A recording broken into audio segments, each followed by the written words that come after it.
kó ṣe sáyé mi káyé mi rojú kí n rọ́nà gbégbá ìrì ọ̀run kó ṣe kí n rí bá ti ṣe kí n débi ọlọ́lá láyé. Àmì Olódùmarè má fi ẹ̀ṣẹ̀ mi má fòṣìta mi Elédùà ọba ìrì rẹ̀. Divine you, ìrì Ọlọ́run, ìrì Ọlọ́run, divine you, divine you, ìrì Ọlọ́run, ìrì Ọlọ́run láàyè ẹsẹ̀ mi o, ẹsẹ̀ mi, ìrì Ọlọ́run, ẹsẹ̀ mi o, ẹsẹ̀ mi o.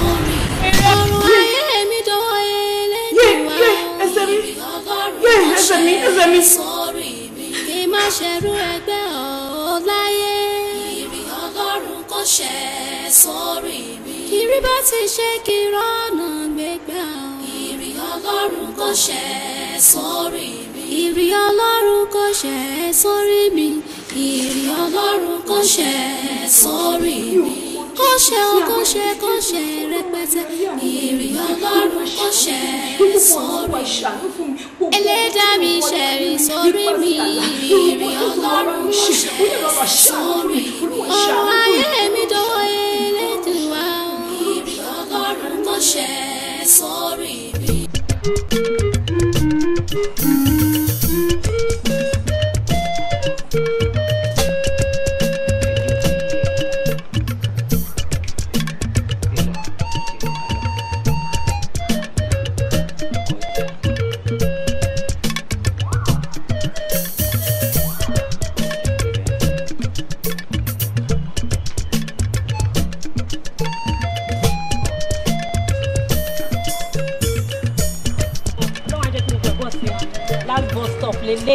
No more interview. Jẹ́mi sórí tó ń lọ yẹn, mo máa ráàánú gbà. Àmín. Ọlọ́run máa síwájú. Àmín. Àló máa ráàánú gbà. Àmín Jésù. Mo máa mú ẹ, ó máa bọ́ sí. Àmín Jésù, àmín Jésù, àmín Jésù. Àmín. Ṣé wàá rí bí wọn náà wá ṣe ń lọ? Wàá múròyìn ayọ̀ wá bá mi ni. Àmín. Àmúròyìn ayọ̀ wá ni it is well. Agbára Ọlọ́run. Jọ ṣé mo rí 50 naira lọ́wọ́? Mo fọ́rọ̀ bóyá o ní change kan lọ́wọ́ tẹ́lẹ̀. Kò sí nǹkan kan. O ṣé ọ̀rẹ́ mi wo ìròyìn ayọ̀ ni wàá mú wa. It is well.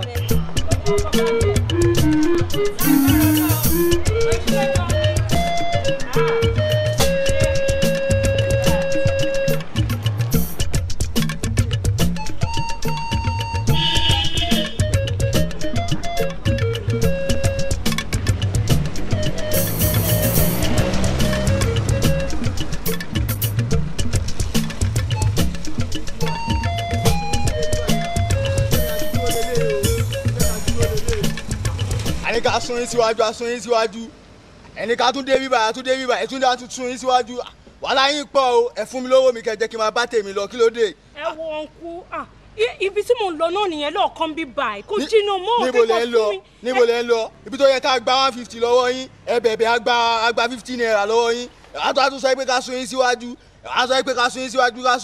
ẹ fẹ́ sọ́dọ̀ ni máa lọ ìyá ìsọ̀kalẹ̀ kó bá mọ́ mi. Ẹ wo ẹjọ́ náà ibi tí mò ń lọ mo ti pẹ́ ní ẹ wo díẹ̀ kẹ́kọ̀ọ́ sún síwájú díẹ̀ ni. Irú èdè wo ni ẹ díẹ̀ ni ìyá fún mi lọ́wọ́ mi kò sọ àbò fẹ́ dá wa sí ìgbà lọ́wọ́ mi ni ẹni ká sún yín síwájú ẹ ti dé àwọn èèyàn yín sílẹ̀ bẹ́ẹ̀ yẹn kọ́ bá ráyè gba machine lọ́wọ́ mi àbí ìyá fún mi lọ́wọ́ mi kò bá jẹ́ kó máa bá tiẹ̀ lọ. ṣèbẹ́yìn náà lè fẹ́ assist. Assist kí ló jẹ́ assist ìyá fún mi lọ́wọ́ mi kò máa bá tiẹ̀ lọ jọ. ó wà ti lọ báyìí. bá a mú ọwọ́ mi jọ ṣé tí wọ́n gbowó ni. ìyá yà dànù àbí kí n gbá aṣọ lọ́rùn ẹ ni.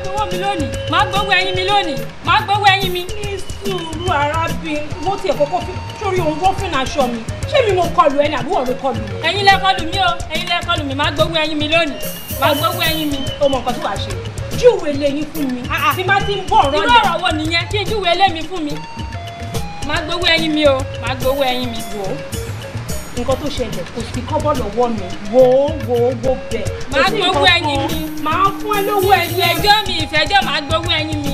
wò ó ojú ẹlẹ́dẹ̀ ètò kò sí kọ́bọ̀ lọ́wọ́ mi. máa gba gbogbo ẹyin mi ọlọ́kadà ni mo fún lówó tó máa gba gbogbo ẹ̀. ṣé sùúrù àǹtí àmàdá fún yín owó kọlù mí ni wọ́n wá dá yín mi nù.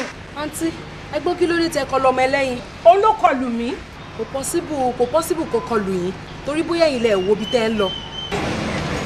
ilé wa fẹ́ kó ṣẹlẹ̀ báyìí. máa gbogbo ẹyin mi ni. ṣé ẹ ti ẹ̀ rí èmi ní kò gbogbo ẹ̀ ilé wọn fún mi.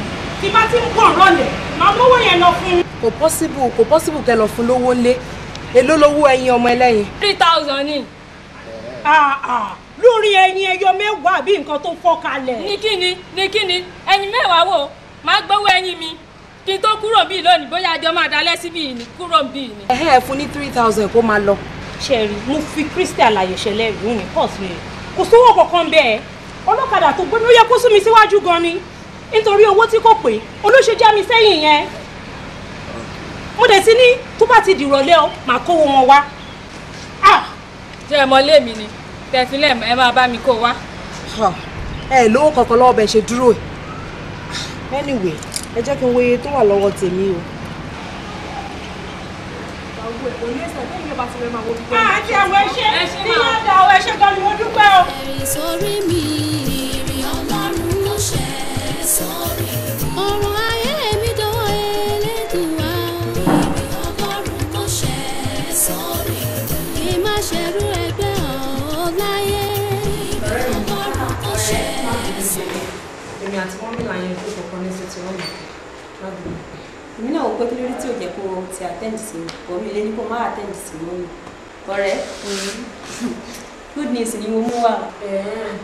sórí bí interview ìtajọ the party ní the same day yẹn o lè believe pé ìgbà tí mo débẹ̀ ọwọ́ kan náà mú mi. Praise the Lord.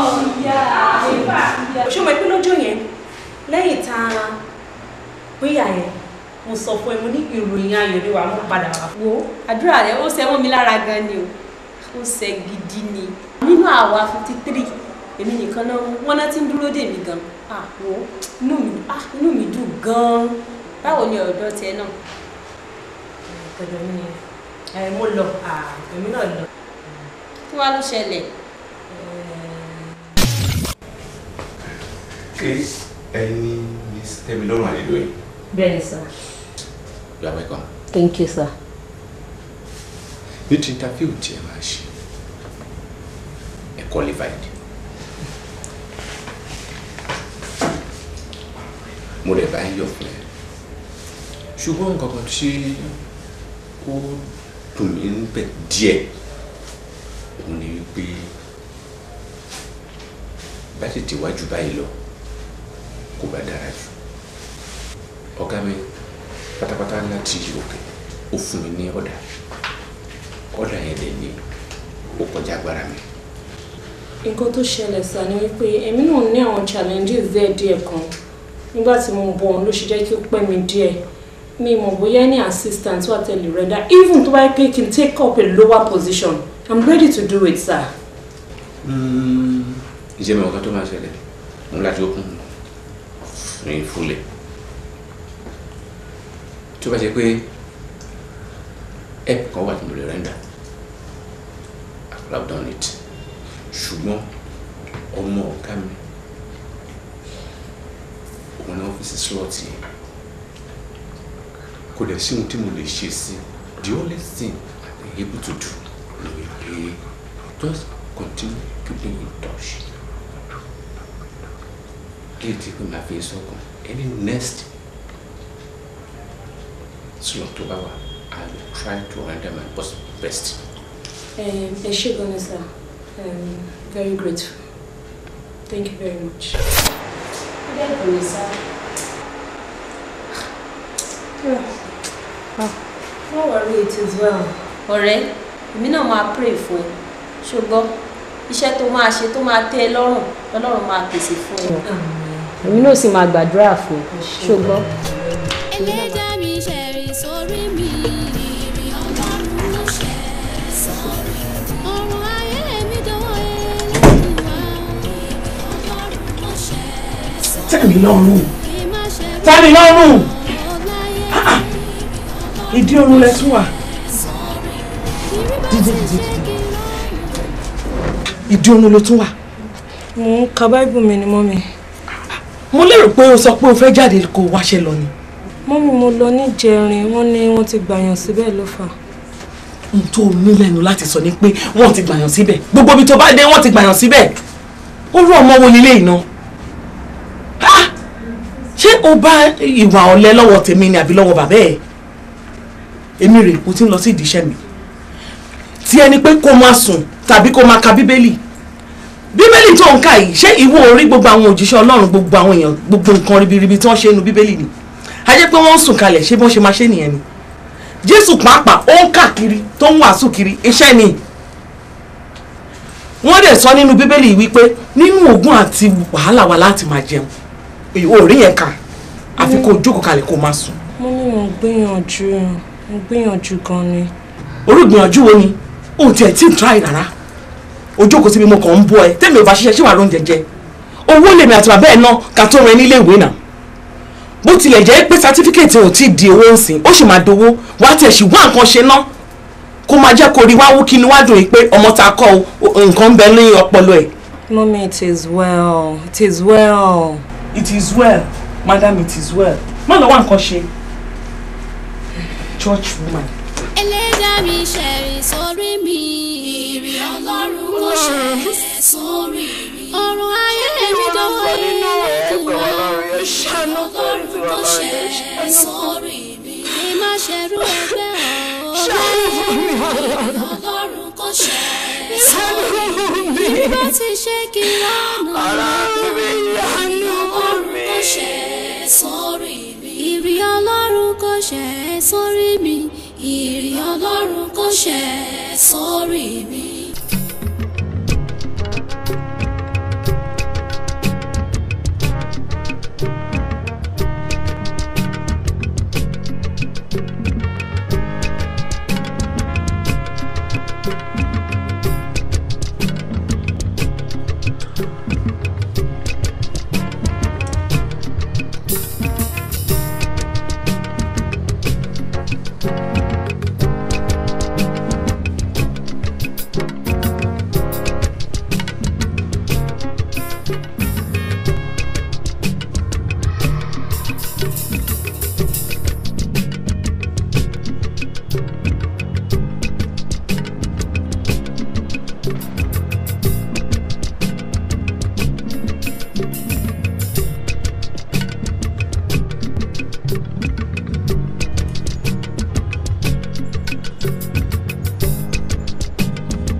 Ìfẹ́ Olúwa ń gbà tó rí Bible lọ́wọ́ mi tó dẹ̀ rí múra mi tó tún béèrè church mo ti ń bọ̀ of course. Ó tọ́ ni ná church ó dìrọ̀ lẹ́kẹ́ mi tó ní program ní church. Ó ṣáà máa lọ. Máa lọ ṣèbí church ni why not. Tẹ́milọ́rùn ó tiẹ̀ lọ́rùn kan tó ti ń gbé mi nú tí mo fẹ́ fi lọ ẹ̀ látọjọ́ ẹ̀ sórí èmi àti àwọn group of friends mi kan ó ní àwọn particular people yìí tẹ́pá máa lọ preach ọ̀rọ̀ Ọlọ́run fún àwọn ọ̀nàṣẹ́ evangelism lọ́dọ̀ wọn ṣó wá rí àwọn people yìí wọ́n ti ń fún wa ní attention ṣó ti yẹ wọ́n ti ń believe pé yes lóòótọ́ Ọlọ́run wà àmọ́ mo wá rò sọ́tún mo rò sósì pé tatúlì la lè rí tó máa jẹ́ obìnrin bíi tiwa ta lè mú wá tó máa tún jọ ìwà tẹ́pẹ́ wà spirit field tá mọ̀ pé tó bá sọ̀rọ̀ báyìí ọ̀rọ̀ Ọlọ́run ló máa jáde lẹ́nu ẹ̀ mo wá rò sọ́tún mo rò sósì mo wá fi pé ìwọ ló máa lè ṣe irú iṣẹ́ yẹn bó ṣe láwọn people yìí wọ́n sì ń lé ní ọwọ́ àárọ̀ yẹn ìrọ̀lẹ́ máa ń lé ló máa ń sábà wà nílé. Ìrọ̀lẹ́. Evangelism náà dẹ̀ ni. Evangelism ni iṣẹ́ Ọlọ́run náà ni.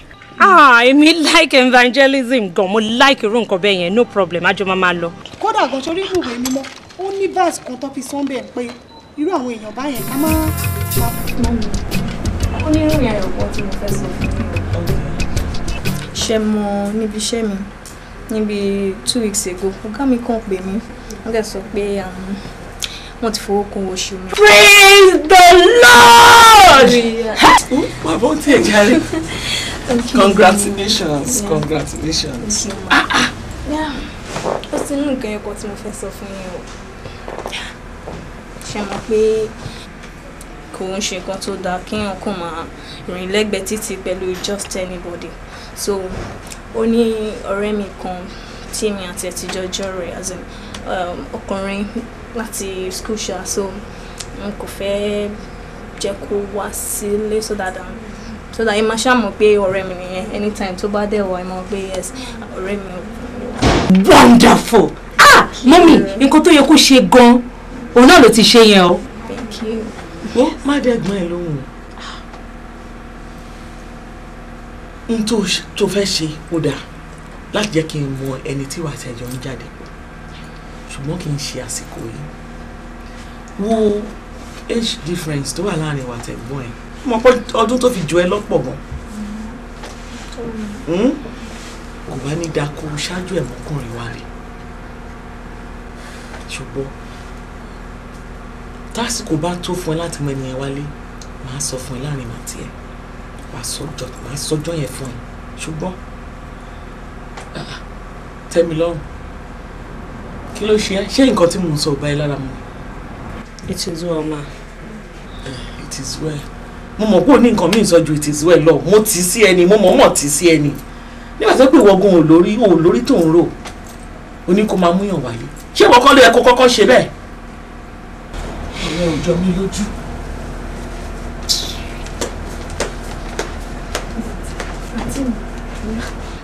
Kí ni ìtumọ̀ nǹkan tí mọ́mì sọ pé date láàrin mi àtàwọn?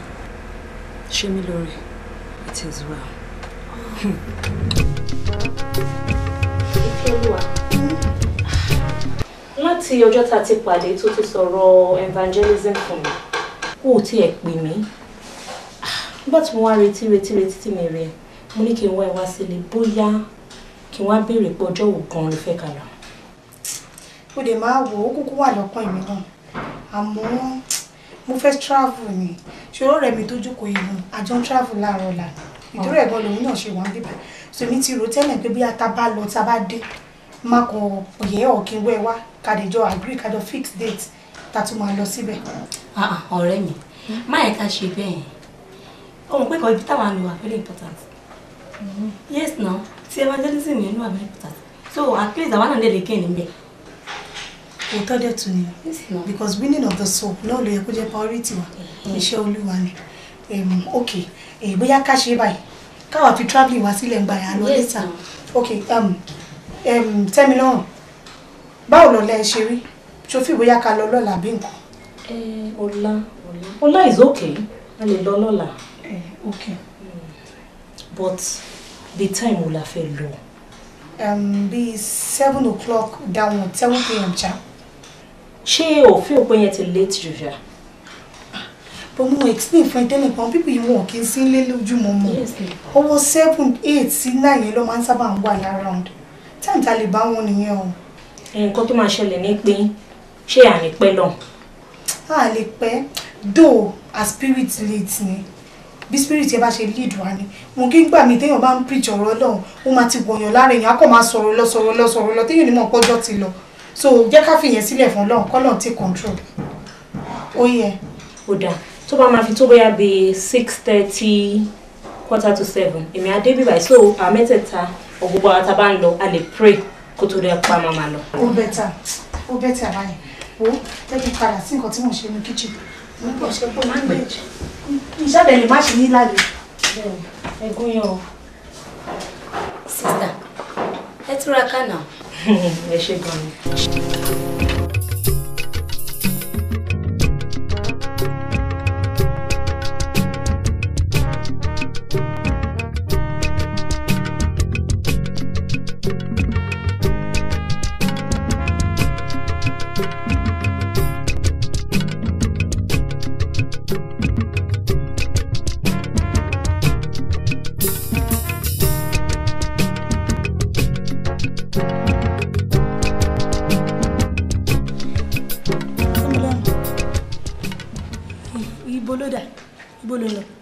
Evangelism ta sọ pé à ń lọ fún náà ni. ọ̀rẹ́ mi ò já ẹni rárá kò já rárá o ó dẹ̀ ní láti já o ò sọ fún pé bí tá a ti fẹ́ lọ wá tú ìrìn yẹn wọn ò lè dúró gbọ́ báyìí. má bínú ọ̀rẹ́ mi ṣọwọ́ mo ń bọ̀ tèmi lọ́rùn kí ni ìwọ náà kó sí i kò yí ẹ̀ nǹkan tí mò ń dúrà láti sọ fún yín sórí ibi tá à ń lọ yìí kò ń ṣe irú ibi tí wọ́n rò yẹn kò ń ṣe inú church là ń lọ náà àwọn tá a lè fẹ́ lọ preach fún yín àwọn fúnra wọn ẹ̀mí èṣù ti ń gbénu wọn so a ní láti transform life wọn a ní láti sọ̀rọ̀ tí wọ́n máa fi dùn tó máa fi nígbàgbọ́ nínú Ọlọ́run ní ìwà ẹni tó bá máa mọ̀ bọ́ ó máa ń ṣe bí ọ̀bọ ni sórí bó ṣe wá yẹn ó kàn lè múra báyìí kó lọ bá wọn appearance matters a lot it goes a long way tó má tiẹ̀ tí rí ẹ̀wọ̀n tiẹ̀ ní fẹ́ gbọ́ nǹkan tó fẹ́ sọ náà so o máa kókó tiẹ̀ múra tẹ́gbẹ́ tó bá rí ẹ̀wọ̀n àkókò pé ah kí ni ẹni yìí fẹ́ sọ ìyẹn la máa fi lè wọnú wọn dáadáa sọ̀rọ̀ mi ti yé. ṣé kí wọ́n tú scarf wọn ni. ọ̀rọ̀ tú scarf kọ́ lélẹ̀ látòrí ẹ̀dí sàlẹ̀ wọn la máa tú ìdíṣẹ́ onú ilé ká change aṣọ ẹ̀ dáadáa. kí ni.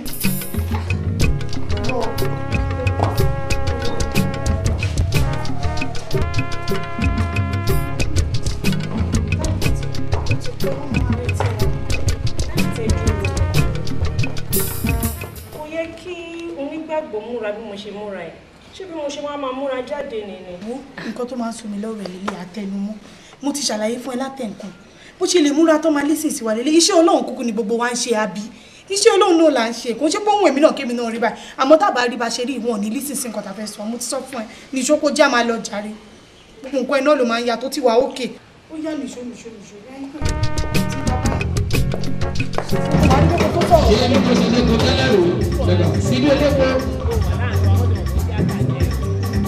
Ìtọ́bí fẹ́kún bàbí máníjà, ọlọ́lá ló ní tòbí, ẹ̀jẹ̀ tó máa sókè ìwọ̀lúwọ̀lú. Bẹ̀ṣẹ̀ kò ti bí, ikùn mi ló kọ́ sí o. Bẹ̀ṣẹ̀ kò tí èmi lọ tí pa sí ìlú ìlẹ́gbẹ̀ẹ́ yóò ló ní tòbí.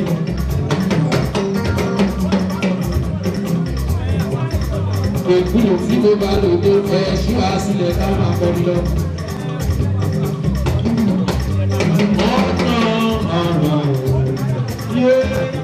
Lórí báwo máa bọ̀ ó ló wà bọ̀ náírà lórí mi ga. Òun àgbà náírà lànà fún mi. Òun àjọ tó bọ̀ náírà sórí lórí rẹ̀. Àbí ó àjọ tó gbọ́dọ̀ mi bá ó tó ti tó. Ó ní bàbá ló gbé kó wá ní ó gbà ó.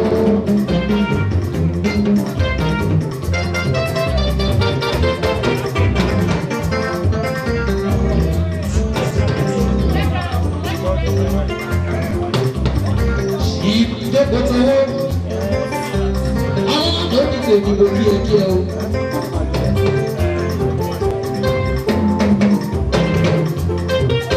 Báwọn tọ́jú ti gbé lórí ẹkùn àwọn tí lẹ́yìn mi gbogbo wọn.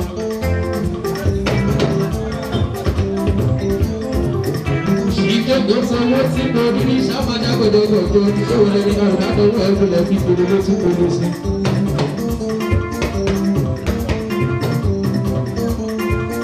Lóní ọ̀nà àrà tó gbọ́rọ̀ nígbà ó jọ mí lójú. Bàbá ló gbé kó wá ní ọjọ́ o.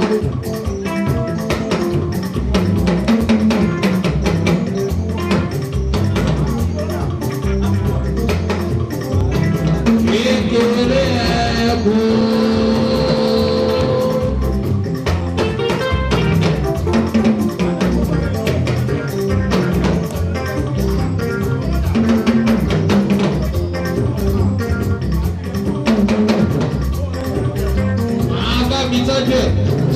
Lóṣù owó tí mo rí rí. Chichi. Ọmọ tó dùn. Ọmọ tó dùn. Ọmọ kan tí mo máa ń lẹ́gbẹ̀ẹ́ mọ́. Ó máa ń mọ nǹkan tó tọ́ sí mi. Chief, láì ṣe pé nílá ẹ̀ṣẹ̀ lóhùn. Ó yẹ kẹ́ mọ̀ kó ti pẹ́ mo dẹ̀ mọ taste mi dáadáa. Ó ṣe gbọ́dọ̀. Mo ti wá lóhun tó wà dáadáa. Ó yẹ kẹ́ mọ̀ pé oríṣiríṣi wọn ló wà lọ́wọ́ size by size ni bá ṣe fẹ́ wọn sí. Kí lorúkọ ẹ? Tẹ́milọ́rùn. Tẹ́milọ́rùn tó bá ń gbọ́ Chief kékeré ẹ̀ àwọn kan wọ̀ lọ́wọ́. Àwọn lórí láì gba visa ẹ̀ lọ́fẹ̀ẹ́ ló fọ́. Ṣé lè rí ọmọ tí mò ń wò yìí? Á tẹ́ mi lọ́rùn gan-an. Téèyàn bá tiẹ̀ wá fẹ́ pe orúkọ ẹ̀ já. Olúwa tẹ́ mi lọ́rùn. Ọmọdé yìí tẹ́ èmi lọ́rùn. Chief, á dẹ̀ tẹ́ yín lọ́rùn dáadáa bí wọ́n ṣe fẹ́ sí i. Chief, kí wọ́n waste time as usual. Ẹ máa lọ sí ẹ. Ṣé obì ẹ máa gbó?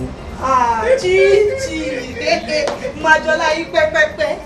Ẹ take care later ṣùgbọ́n tẹ́mi lọ́rùn àmọ́rẹ́ra. Olúwa tẹ́ mi lọ́rùn bóyá sọ́síbí pẹ̀lẹ́ sọ́síbí. Olúwa tẹ́ mi lọ́rùn. Ọlọ́run dá ẹ pé ṣá gbogbo fígọ̀ ẹ ṣe jáde. Súnmọ́bí bá mi sọ̀rọ̀. Ẹ jọ̀ọ́ sà, nǹkan tó gbé wa wá síbí lénìí ni láti wá wàásù ọ̀rọ̀ Ọlọ́run fún yín. Mo fẹ́ kẹ́ gba Jésù Kristi ní Olúwa àti Olùgbàlà yín kẹ́ fi lè bọ́ nínú gbogbo àjàgà èṣù tẹ́ wà. Ọ̀rẹ́ ẹ̀ ò sọ nǹkan tó máa ń múrú yín wá ṣe lọ́dọ̀ mi. Ìwọ ni ti Jésù tó ń polongo fẹ́mi. Ṣé irú ìwọ yìí ló máa introduce Jésù sí mi? Èmi tẹ́mi ti mọ Jésù kan tó bí ẹ. Àbọ̀ mọ̀ pé mo lè bí ẹ lọ́mọ. Ṣé o mọ̀? Lọ́la ṣe nǹkan tó gbé ẹ wá bí wá ṣe jẹ́jẹ́ kó dẹ̀ máa bá tiẹ̀ lọ. Èmi ò wá sí ìbàyí láti wá ṣe ìranù pẹ̀lú yín rárá, Chief.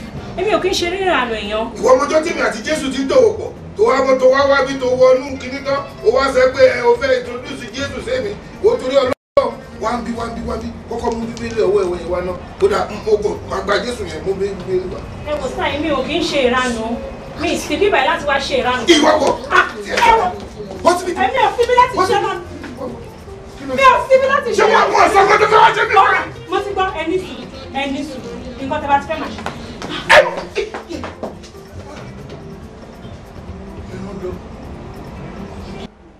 Chief. Mo tiẹ̀ fẹ́ bi pé kí ni ìdí tó fi pè ní jókòó tó.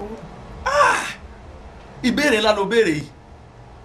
Ìbéèrè ńlá gidi. Àmọ́ kò ṣe sọ lónìí o. A fi sọ́jọ́ mi. ṣó ti yẹ àfi sọ́jọ́ mi ìwọ náà kúkú mọ̀ o mọ̀ látijọ́ tá a ti bẹ̀rẹ̀ ìmúra ẹ̀ náà ti tó kí ló dé. Chief ṣe fẹ́ ka bọ́tà kí gbogbo èèyàn dẹ̀ mọ̀ pé ti bí ni kiri. òótọ́ sì ni òótọ́ ni àmọ́ àwọn tí wọ́n sọ pé the beautiful ones are not born wọn ìdáyé ńgbà tán bírú yín ni o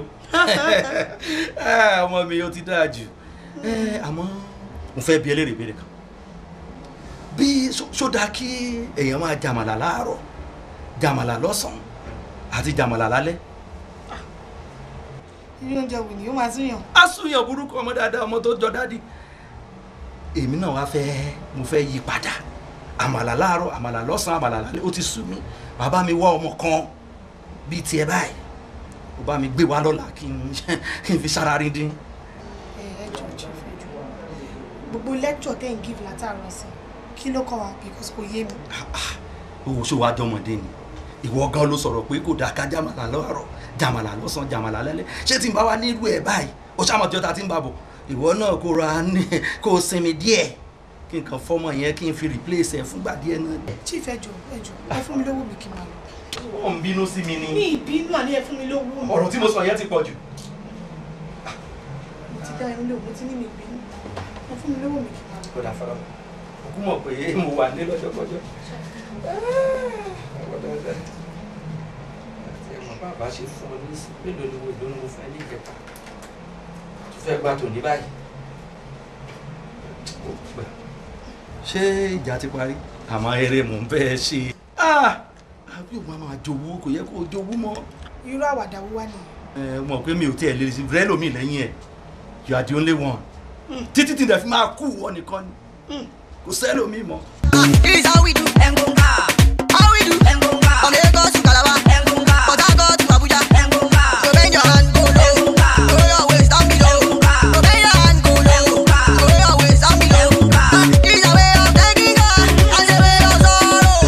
Like no tomorrow, then we don't be like judo. Very cool, good comedy. With universe name and a luxury. She ain't no distance, ain't coca. I'm gonna let you, me the nigga. We are conscious, say we are butter. It no matter if you don't have baby shot, girl.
ẹni tí àrùpalẹ̀ bá ní ọgbà Eden tí a wá bá ní ọ̀wọ́n àpáàdì ṣe pé ìwà ìdójútì nínú ipò tí mo bá tẹ́mi lọ́rùn kò jọ tó nígbàgbọ́ rárá tẹ́mi lọ́rùn dúró ná lọ́rùn o.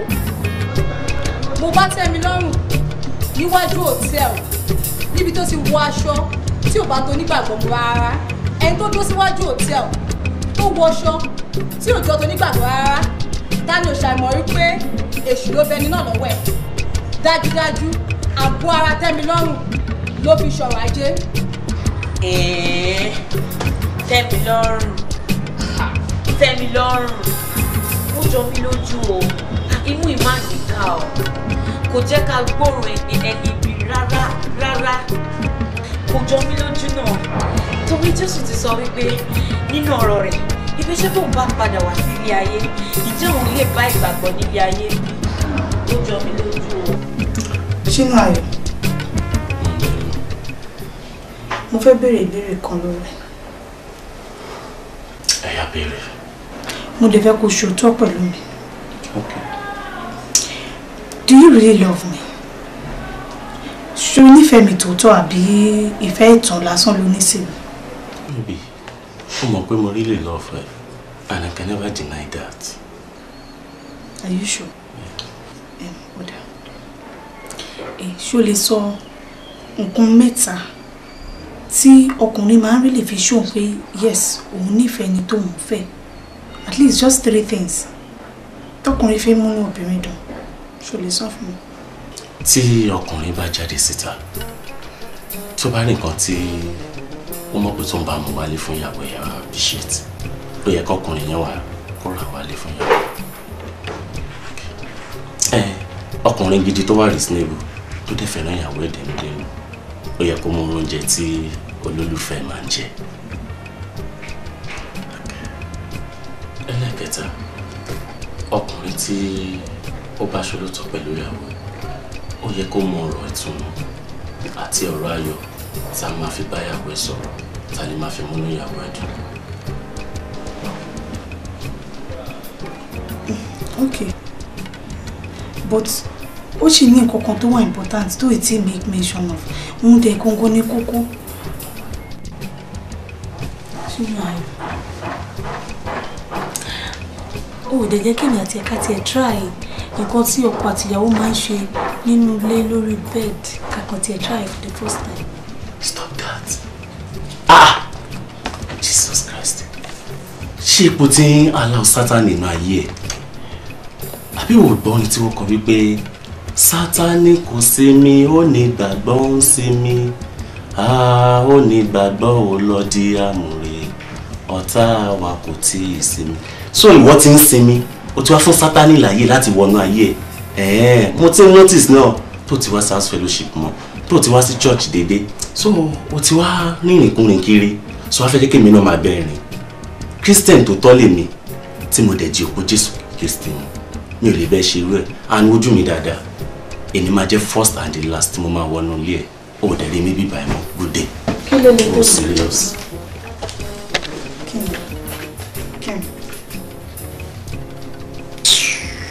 Kí la gbé kí lójú kí ẹnìkan rán? Kí ló wà ńbẹ̀?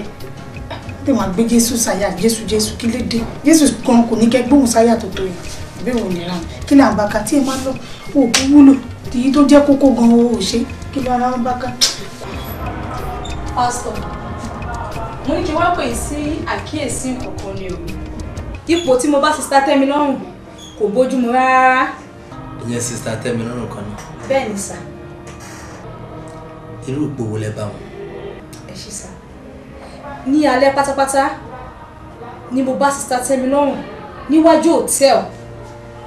Èyí tó tún wá burú jù ní pé aṣọ tí sista Tẹ́mi lọ́rùn wọ̀ kò yàtọ̀ sí ìgbà tí ọmọ náà bá wà ní òòrùn.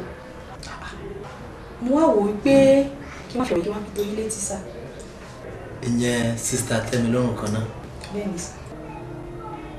Bẹ́ẹ̀ni, ní àkókò tí ẹlẹ́rìí wọn yẹn, ibo lẹ́yìn lọ ń gbà ní. Ẹ ṣé pásítọ̀.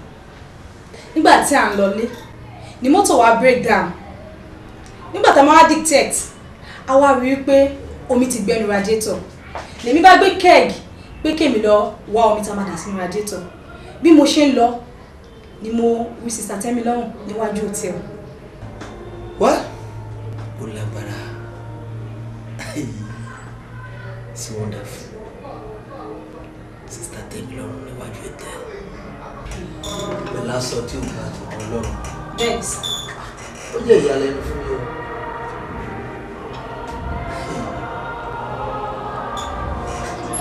Sister Temilorun.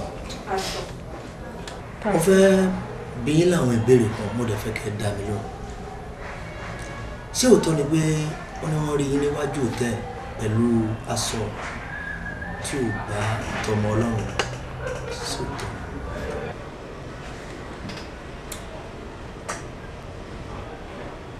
Bẹ́ẹ̀ni sir.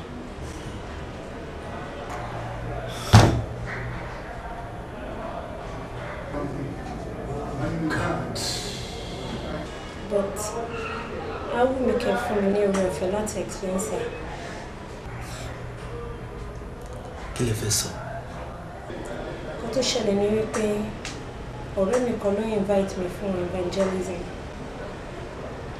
And gẹ́gẹ́ bẹ́ẹ̀ ṣe mọ̀ wípé evangelism ministry náà ni mo yàn láàyò. Mo gbà láti tẹ̀lé lọ. Lóòótọ́ àti lódodo ti ṣàlàyé fún mi pé ìrọ̀lẹ́ ni àwọn tá a fẹ́ bá sọ̀rọ̀ máa ń wà around. Ṣùgbọ́n nǹkan tó jẹ́ ohun ìyàlẹ́nu fún mi pé hotel ni òun mi lọ. Mi ò kúrò níbẹ̀ nítorí pé mo rò wípé mo ṣì lè jèrè ọkàn fún Jésù níbẹ̀. Kò pẹ́ ni ó mú mi wọnú yàrá, ó dẹ̀ introduce mi sí chief. Nígbà tí mo rí wípé chief fẹ́ fipá bá mi lò ni mo sá jáde kúrò nínú yàrá. But mo fi Jésù ṣẹlẹ́rìí sá. Nǹkan kò ṣẹlẹ̀. Ṣùgbọ́n ìbínú tí mo fi bá jáde ní yàrá chief. Èmi ò mọ ọ̀nà tá a gbà dé hòtẹ́ẹ̀lì yẹn, mo wá ń dúró de ìfẹ́ Olúwa ní ẹnu ọ̀nà. Bóyá bẹ́ẹ̀ yẹn ẹni tó rí mi ti rí mi sá. Ok. Pé mo tiẹ̀ wá gba èyí tẹ́ sọ ìpọ̀. Aṣọ tó jẹ́ pé kò yẹ fún ọmọ Ọlọ́run láti máa wọ̀. Báwo nìyẹn ti dọ́rùn yín? Ìrì ọ̀run kò ṣẹ̀ sáyé mi, káyé mi rojú kí n rọ́nà gbégbá. Ìrì ọ̀run kò ṣẹ̀ kí n rí bá ti ṣe kí n débi ọlọ́lá láyé. Àǹtí ẹjọ́ torí Ọlọ́run mi ò mọ̀ bóyá ẹ lè fún mi níbi ìṣẹ́jú bíi mélòó kan kí n fi bá yín ní ọ̀rọ̀. ẹjọ́ ẹ má wọ̀ ọ́ ẹjọ́ kò ṣe bẹ́ẹ̀ mi mo dìde fún ẹ ṣe kan ẹ ṣe mọ̀ olúwa wà pẹ̀lú ẹ ṣe gan ni ti mo ní kí bá yín sọ ọ̀rọ̀ náà bẹ́ẹ̀ ló bá yín lọ dàgbà wípé church ni ti ń bọ̀.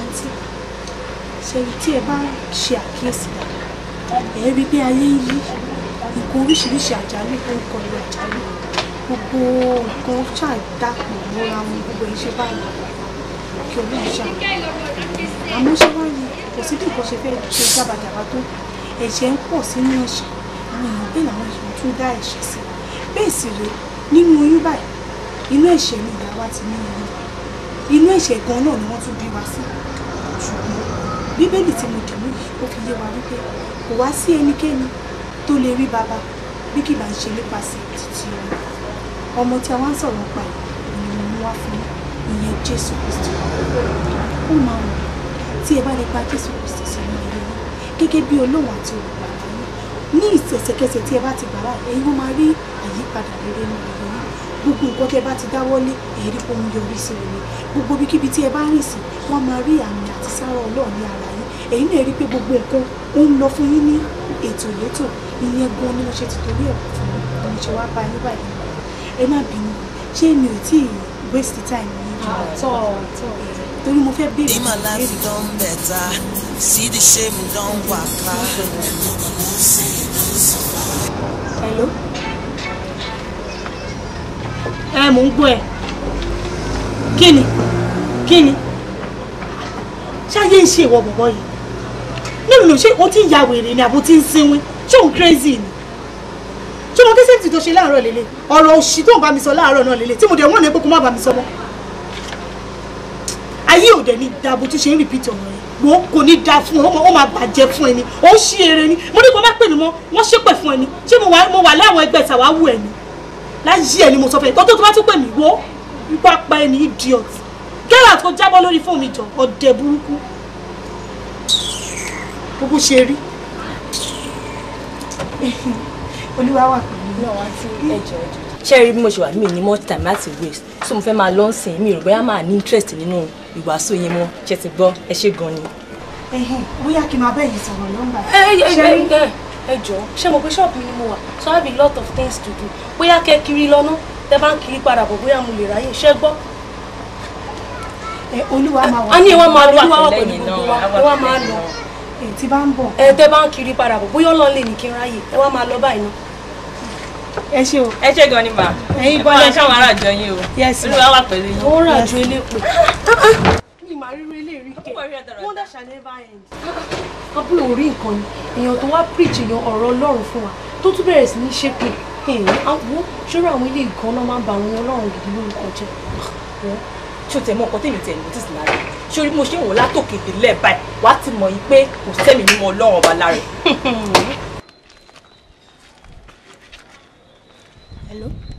hello ṣé wọn ká yí ẹ ti ta ṣé mo bẹ́ẹ̀ no ṣé mo pọ́n tó bá máa jẹ kó ni bó bá lọ sókó tó á jẹ kó yẹn bẹ́ẹ̀ ṣé mo pọ́n mu àlè ni ẹ ọjọ́ tí mo pọ́n mu àlè ni ẹ olórí burúkú ariwo pè mí láàárọ̀ mo kìlọ̀ fẹ́ mo ní o má pè mí mọ́ ṣé dandan lọ́ fi ń ṣe ni mo ní mi ìfẹ́ mọ́ torí tẹ́lẹ̀ ojú mi di ni ojú mi dẹ̀ ti là ń sìn lẹ́bù èmi àti ẹ̀ kò sí ní kankan náà mo dẹ̀ ní mi ì lè fẹ́ ṣé mo jẹ́jẹ́jẹ́jẹ́ alámi ni mo polówó Jésù tí mo polówó Jésù fáwọn èèyàn tí mo ti fẹ́ wìn ní sóòlù wọn jẹ́jẹ́ fún Ọlọ́run ọba tó wá mú òkúta tó pa sínú gàrí mi kí ló dé wọ́n rẹ̀ sí mi ni ṣé ayé ẹ̀ máa bàjẹ́ ni àwọn èèyàn tí mò ń preach fún àwọn náà jẹ́ kí ráyè bu ẹ o ṣé mo pé lórí burúkú ni ẹ níwọ̀n ọmọ burúkú tó pé o jábọ́ lẹ́yìn ìyá ẹ ni ó jábọ́ lẹ́yìn ìyá ẹ ni obì lọ́wọ́ yẹ kódà ọmọ kan bàbá mẹ́fà ní ebò ṣe wà yẹn bẹ́ẹ̀ ni mo sọ fẹ́ béèrè lọ́wọ́ yẹ bóyá ọmọ bàbá ẹ bí wọ́n lè rè bóyá ọmọ bàbá ẹ olórí búkú ọmọ àbí ìgbà bẹ́ẹ̀ ọmọ rádaràdà ọmọ òfòwò ó máa ṣorí ibu ni bẹ́ẹ̀ ni mo sọ fún ẹ kò sí nǹkan tó fẹ́ ṣe wo sórí mi àti ìjà tí wá bẹ̀rẹ̀ báyìí ibikíbi tí bá ti mú ẹ báyìí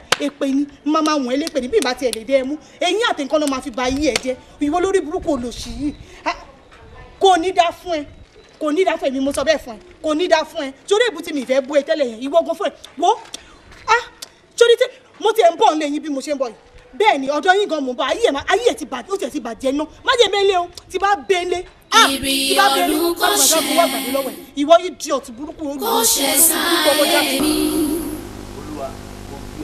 ayé mi rojú kí n rọ́nà gbégbá ìrì ọdún kò ṣe kí n rí bá ti ṣe kí n débi ọlọ́lá láyé dàbí Olódùmarè lórílẹ̀-èdè ayé ọlọ́run elédùn. má fi ẹ̀jẹ̀ mi má fòṣì ta mi Elédùà ọba ìrì rẹ̀ ó ṣe sórí mi ìrì rẹ̀ kò ṣe kò ṣe sáyé mi fún gbogbo àwọn ènìyàn tí Sátánì ìrì rẹ̀ kò ṣe sórí mi kémi má ṣe lẹ́yà Olúwa tú wọn sílẹ̀ Olúwa tú wọn sílẹ̀ ìrì ọ̀run kò ṣe gbogbo agbára kágbára gbogbo ẹ̀ kò ṣe sáyé mi tó ní àwọn ènìyàn lára. ayé mi rojú kí n rọ́nà. ìránṣẹ́ mi kò ṣe takuntakun wò mí mo fẹ́ kó dúrà kọrùn tẹ́mi lọ́rùn bẹ̀bẹ̀ gbára divine deal ìrì láti ọ̀run wá kó rọ̀ sórí ìránṣẹ́ náà ó lè kúrò lé ogun ayé àlá.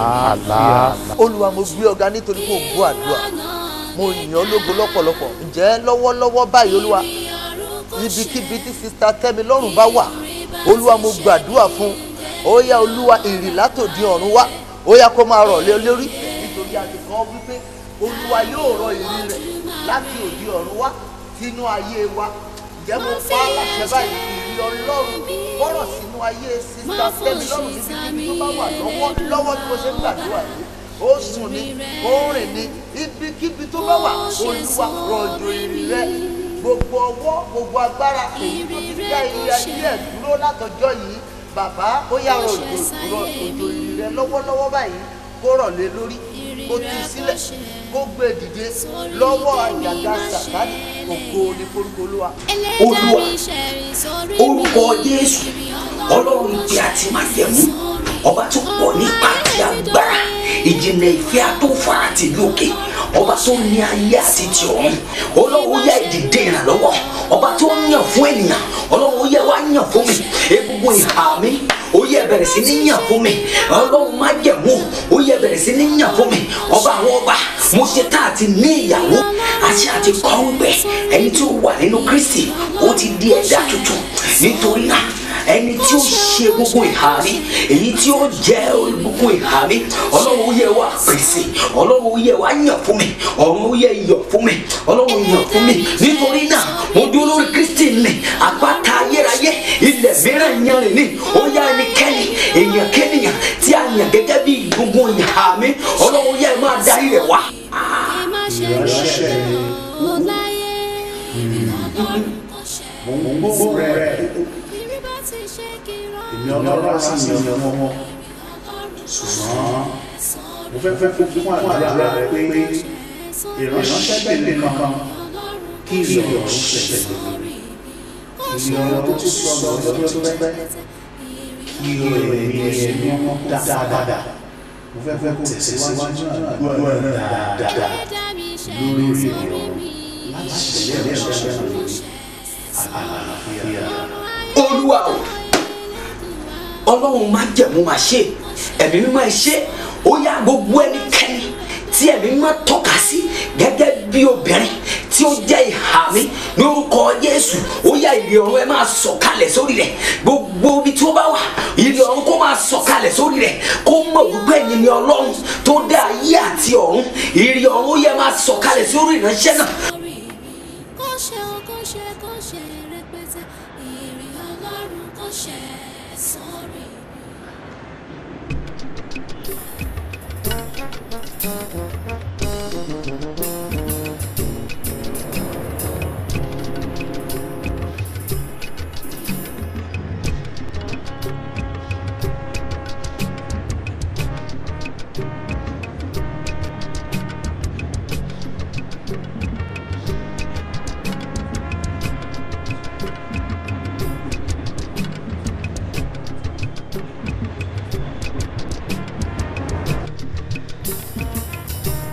Jésù Olúwa wa.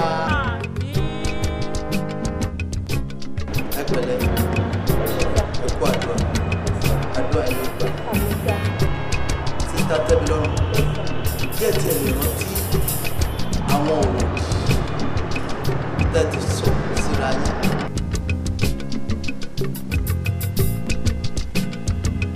Tèmi ọ̀rọ̀ òdì.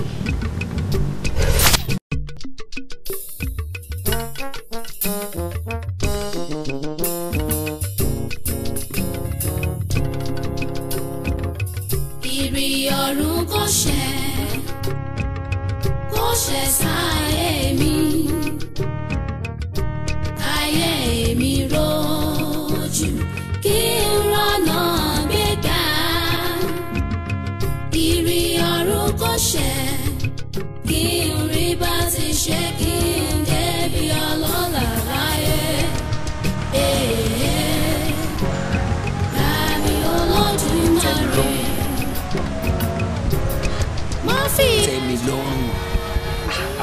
Tẹ́milọ́rùn kí ló dé ó lákèsí ara o. Kí ló kó èmi pẹ̀lú àkèésì? Ṣé wọ́n bọ̀bọ̀ yóò rí pé mò ń kàwé ni? Láti nǹkan bíi 30 minutes tí mo ti wà mẹ́ẹ̀ tí mo ti ń ṣó ẹ̀ ó tẹ ẹ̀wọ̀ ẹ̀gbẹ́ òwò wájú ara. Tẹ́milọ́rùn sórí inú mi dùn tí mo dá nìkan báyìí níbí báyìí. Mo ti ń wá ọjọ́ tí mo máa dá nìkan rí ẹ tó jẹ́ pé wọn nìkan ló máa dájú kù so that màá lè rí bí bá ẹ sọ àwọn ọ̀rọ̀ tí mo fẹ́ sọ tẹ́mi lọ́rùn sórí tí mo bá rìn ní inú àdúgbò gbogbo obìnrin tí bá pàdé báyìí fèsì ẹni mo máa rí lójú wọn tí bá ń sùn mo ní lè sùn tí bá ń kàwé tí mo study ìwọ mo máa rí lójú ìwé mi mo wá rí ní rí pé ìfẹ́ ti kó sí mi lọ́kàn tẹ́mi lọ́rùn mo ti nífẹ̀ẹ́ jù sórí mo láàlá pọ̀ mo rí wípé ìwọ ni Ọlọ́run yàn fún mi gẹ́gẹ́ bí olùrànlọ́wọ́ mi ó wá jóyè mi pé ìwọ ni olùrànlọ́wọ́ mi láti jẹ́ kí gẹ́gẹ́ bí ọkọ àti ìyàwó ṣe jẹ́ olùrànlọ́wọ́ fúnra wọn. ní sùúrù ṣòro try kó understand kó ṣe pé bóyá mo fẹ́ fẹ́ ní boyfriend or girlfriend mo fẹ́ fẹ́ ní iṣu lọ́kà mo fẹ́ fẹ́ délé ni wo mo fẹ́ jẹ́ adé orí ẹ̀ bí Jésù ṣe jẹ́ ọkọ ìjọ please consider me. èwo ni àṣàmọ̀ tó ń palata kí ló kọ́ èmi pẹ̀lú ọkọ àti ìyàwó náà. Oh gosh, tó bá jẹ́ pé ìwọ Dámilọ́lá nìkan ni ọkùnrin tó kù ní orílẹ̀-èdè ayé máa ya wà láyé láì lọ́kọ ni.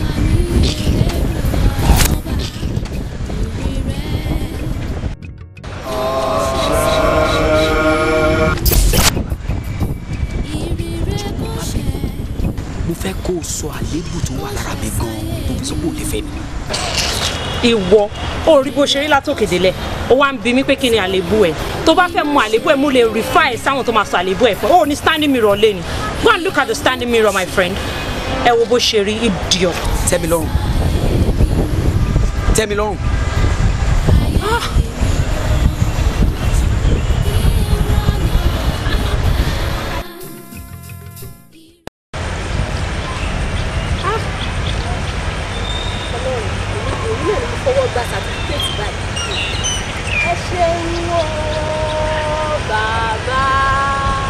ẹ ṣé o Jésù ẹ ṣé o bàbá ẹ ṣé o Jésù kí ni bá fi san oore rẹ bí o ti pọ̀ tó láyé mi ẹgbẹ̀rún àwọn kò tó fún rẹ ẹ ṣé o Jésù.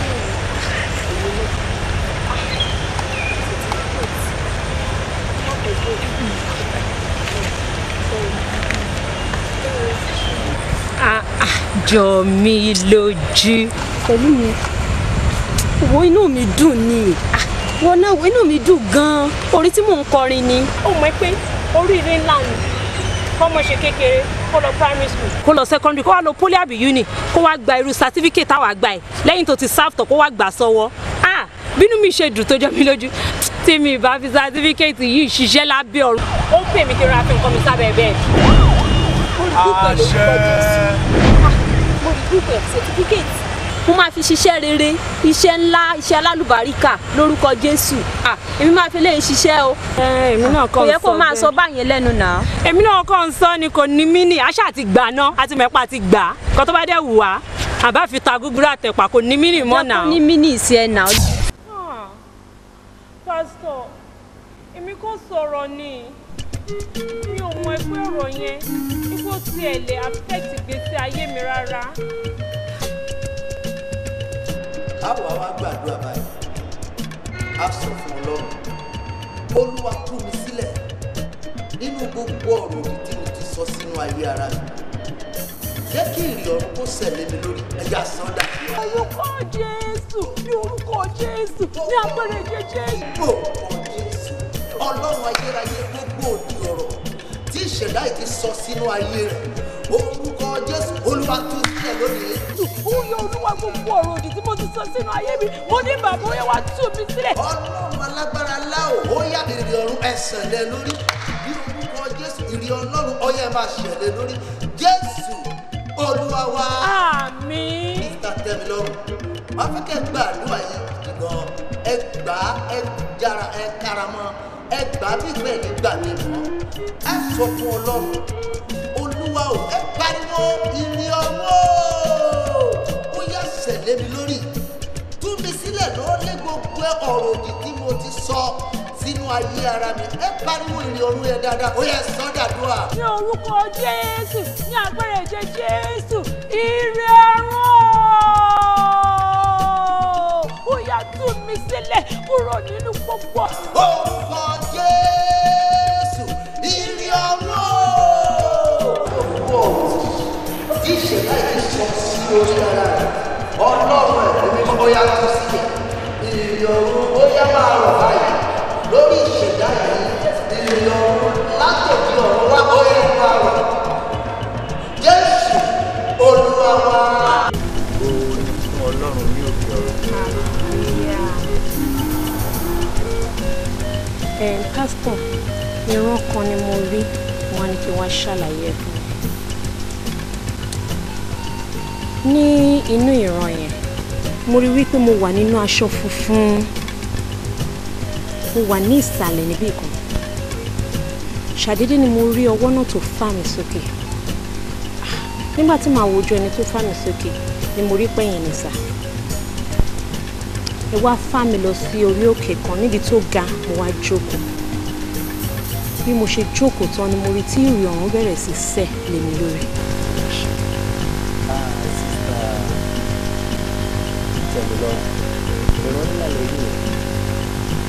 bí ẹ ti rí yẹn gẹ́lẹ́ bẹ́ẹ̀ ni ọlọ́run Elédùmarè fún ẹ kíyèsí a ti fà yín kúrò lórí ilẹ̀ yìí a wá fà yín lọ sí orí ilẹ̀ òkè níbi tí ìrì ọ̀run tó ti ń ṣẹ̀lẹ̀ ní lórí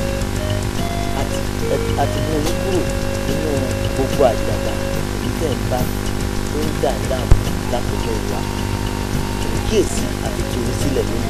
mo tún wá fẹ́ kí eléyìí kó jẹ́ ẹ̀kọ́ fún yín o wípé ṣe rí ahọ́n yìí bíbélì sọ wípé bó ṣe kéré tó nínú ara wa yìí bẹ́ẹ̀ sì ló ṣe lágbára tó. ó lè lo odidi ilé run bẹ́ẹ̀ sì ló lè rán ènìyàn lọ sínú ọ̀run àpáàdì.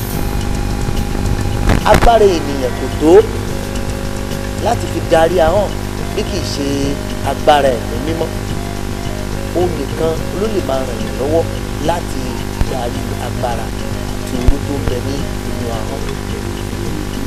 àwọn fẹ́ gbà yín nímọ̀ràn lónìí wípé ẹ má ṣe jẹ́ kí ọ̀rọ̀ òdì ó jáde látẹnu yín sínú ayé yín tàbí sínú ayé ọmọnìkejì yín yóò dára fún yín. ẹ tì mọ́ jìnnà sí ilé Olúwa ẹ ká gbà pé orúkọ Jésù. tí wọ́n bá tún sọ pé mo máa fojú mọ́ màá ní kí ṣayé bá wa rí. bí ìrìn àjò ẹ̀dá àṣírí nìyẹn come on have a seat have a seat. ìyàwó àti àwọn ọmọ mi. well for now kò tí ì sí kankan tí mo tí ì nínú méjèèjì kò sí ìyàwó kò sọmọ ṣé o mọ̀ pé ìlànà tí àwa wà as a Christian a máa ń dúró de ohun Olúwa ni a máa ń fẹ́ kí Ọlọ́run kó tọ́ wa sọ́nà torí Ọlọ́run olùfin ni mọ̀nà ni ìdí tí ò ṣe tí ẹ kí n ti ní ìyàwó àtọmọ nìyẹn. tẹ́mi lọ́rùn wẹ́ kí wàá lò rò pé ó máa ṣẹlẹ̀ báyìí títa àtijọ́ náà ni àbí tìsín náà ni ká tún máa lò lọ. mo dúpẹ́ lọ́wọ́ Ọlọ́run fún ibi tí Ọlọ́run bẹ̀ mí náà rìn àjò ayé mi dé. èmi náà ti rí àwọn àṣìṣe tí mo ṣe gbà yẹn pẹ̀lú ọ̀pọ̀lọpọ̀ àdúrà. Ọlọ́run dẹ̀ ti jẹ́ kó yé mi wípé ìwọ náà ní egungun àyà mi. mo dẹ̀ ti ṣetán láti bẹ kalẹ̀ títí láìláì. Praise the Lord! Praise the Lord! Baby! Òótọ́. Torí náà lẹ ṣe ń jẹ́ Olúwa.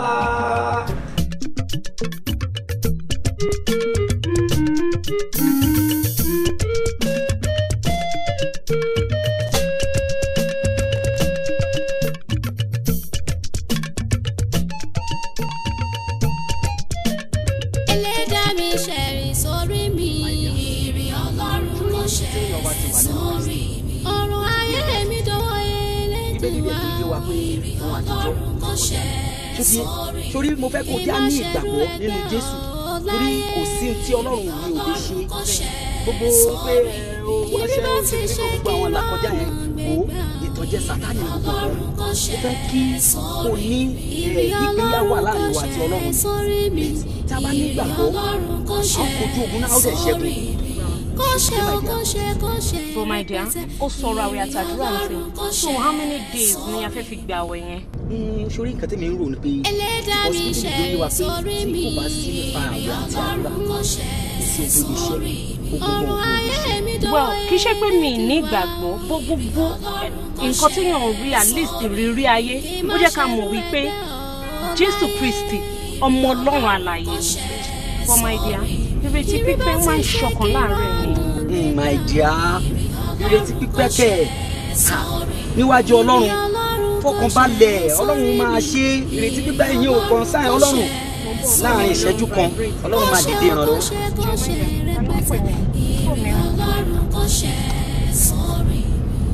Hello.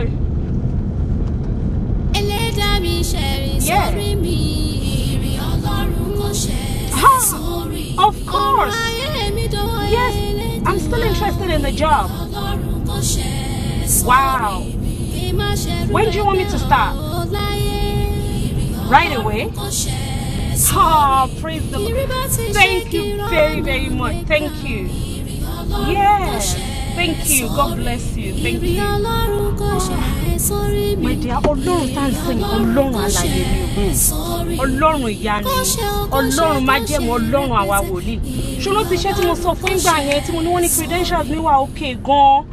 Ipe but èèyàn kan ti gba position yẹn o ṣàrántí àwọn ló pè mí sí wọn ni kí wọn bẹ̀rẹ̀ ní sìn. Praise the Lord. Tí o ti wá rí tí mo sọ fún ẹ báyìí my dear tí o ti rí pé Ọlọ́run tóbi lọ́ba Ọlọ́run ṣeun gan àti ìbẹ̀rẹ̀ àwẹ̀ ń sìn tí o ti rí àdúrà tí ń gbà. God is wonderful. Ẹ̀mí mímọ́ ẹ ṣé o ẹ̀mí àwọn wòlíì ẹ̀yin kúkú lọ́lọ́run wa ẹ̀mí mímọ́ Olúwa ẹ ṣé Ọlọ́run ò ṣé Ọlọ́run ò ṣé my dear ṣe ti wá rí pé Ọlọ́run tó sìn Ọlọ́run tó gbẹ́kẹ̀lé àti bẹ̀rẹ̀ àwẹ̀ nísìn ṣe ti rí pé Ọlọ́run ṣe ìyanu.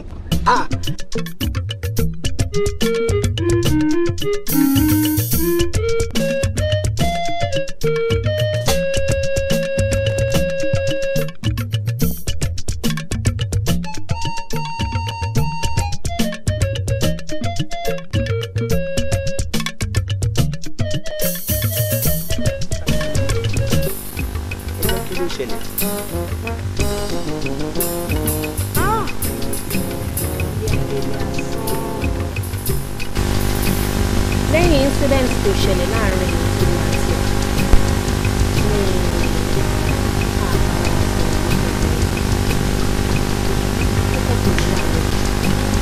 ó ní ti pé 72 hours tó ti rọ̀bí nígbà òun dẹ́fẹ̀ẹ́ ní ìgbàdúrà tí mo bá kúrò lé ìlọ́ba náà sí nígbà tí mo jẹ́ ọ̀sán mo gbàdúrà kíkan mo wá rí wípé àwọn àpẹẹrẹ tí mò ń rí kò yé mi dáadáa ìyẹn ló mú mi lè lọ́wọ́ èrò pé ta ni ọkùnrin tó kù ìfi olúwa ń sọ fún mi wípé òun ò mọ ẹni tó kù mi. báwo ni ṣe máa lórí tí òun jẹ́ tó fún un. ṣé mẹ́ pé ìfẹ́ olúwa inú ayé ló wà ó kò ń ṣe làálàá lásán bíbélì dẹ̀jẹ̀ kó yé wa wípé ìbùkún ọlọ́run ní mú ní là tí kì í fi làálàá fún mo fẹ́ dogun mo fẹ́ dọ̀gbọ̀n mo ló sún ìfẹ́ olúwa síbi tó sùn dé yìí ṣé wàá mọ̀ kó tó dùn mí jù ìfẹ́ olúwa kú láì ní kristi. Olúwa kú láì ní Kristi èrè kí wá ni ó jẹ́ fún ènìyàn tó wá sáyé yìí tó jẹ gbogbo èrè ayé tó pàdánù ẹ̀mí rẹ̀ ẹni tó bá kú láì ní Kristi ẹni ẹ kú sínú ẹ̀ṣẹ̀ nìyẹn, ẹni tó bá kú láì ní Kristi ẹni ẹ kú sọ̀rọ̀ àpáàdì nìyẹn. Eléyìí láwa jẹ́ bí ẹ̀kọ́ fún ẹ̀yin àti èmi àti gbogbo ojú tó ń wò mí lónìí wípé nígbà tí a bá ti wá sí ayé tá a ti wà lórí ilẹ̀ alààyè a gbọ́dọ̀ jẹ́wọ́ Jésù Kristi ní Olúwa tó ìgbàlà wa ni. Nígbà yìí la di ẹ̀dá tuntun, nígbà yìí ni ìfẹ́ Ọlọ́run ṣẹ̀ máa lè ṣẹ lórí ayé wa. Nígbà tí èyí bá ṣẹ̀ láyé wa á wẹ ẹ̀ṣẹ̀ wa nù, á wẹ àìsàn wa nù, á wẹ gbogbo wàhálà wa nù, pàápàá jùlọ á fún wa ní ìtura, á fún wa ní ìtùnú, ara wa balẹ̀. Nígbà tí a bá ní ìyè Ọlọ́run nínú ayé wa àwa máa lè gbé ilé ayé onígbàgbọ́ gidi àti onígbàgbọ́ tó kọ́. Ayé wa lè fògo fún Ọlọ́run, pàápàá jùlọ nígbà tí a bá máa kú á kú sínú Kristi, pàápàá jùlọ ní ìkẹyìn ayé kí a lè bá Jésù jọba.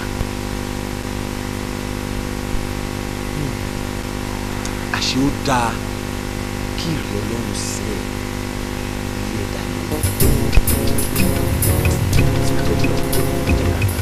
Ìrì ọ̀run kò ṣẹ sáyé mi, káyé mi rojú kí n rọ́nà gbéga. Ìrì ọ̀run kò ṣẹ kí n rí bá ti ṣe kí n débi ọlọ́lá láyé. Gbà mí Olódùmarè, má fi ẹ̀ṣẹ̀ mi, má fòṣì ta mí Elédùà ọba. Ìrì rẹ kò ṣẹ sórí mi,